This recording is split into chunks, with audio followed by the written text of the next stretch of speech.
In simple terms, resilience in ecosystems is nature's ability to recover and adapt after disturbances, like natural disasters or human activities, while still keeping its essential balance and functions. Bush regenerators work with this resilience by supporting natural recovery processes, helping ecosystems heal and thrive more effectively. Welcome to Killara Park and a story of resilience. The resilience of this ecosystem behind me, the Sydney Turpentine Ironbark Forest, and the resilience of some community members who have persisted in regenerating this area for over 21 years. We're going to have a quick chat with Nancy, Jill and Helen about where they find their motivation to keep going against the odds. We realised it was part of what is now known as Sydney Turpentine Ironbark Forest, and it was really worth keeping on this ridge top, this little remnant, as an example of what the vegetation used to be like in the area. And it's a bit of a thrill when you come over and you start to realise these seeds of the plants have been in this soil for 100 years. It means that there would be seed in the soil. Despite this long time, the seeds of native plants surviving, that if you give them a chance, they can flourish.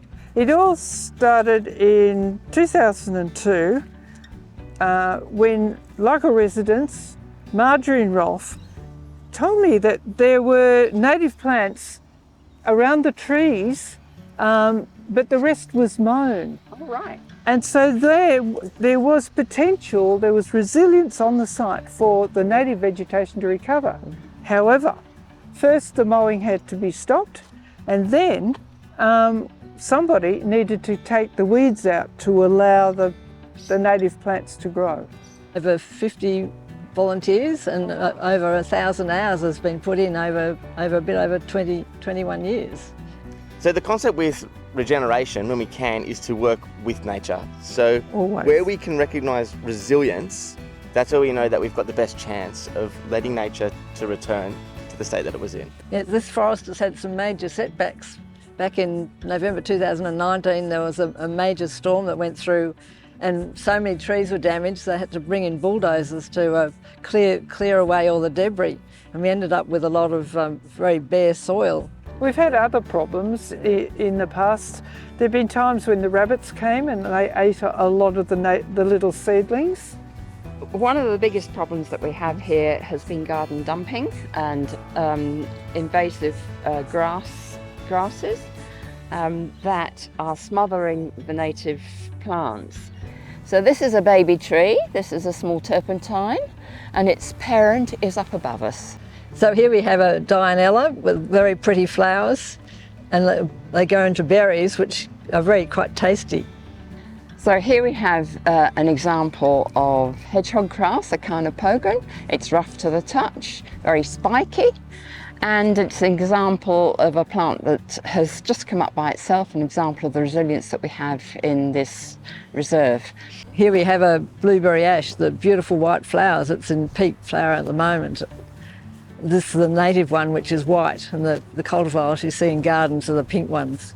But this is what was originally here. So one of the key messages for me in a place like this is that we can have that balance, where we can have the sports oval, we can have that open space, we can have the park, we can have the dogs, and at the same time, with a little bit of planning and a lot of persistence, we can also have the bushland. We can, and the bushland's so important for us to understand what was here before.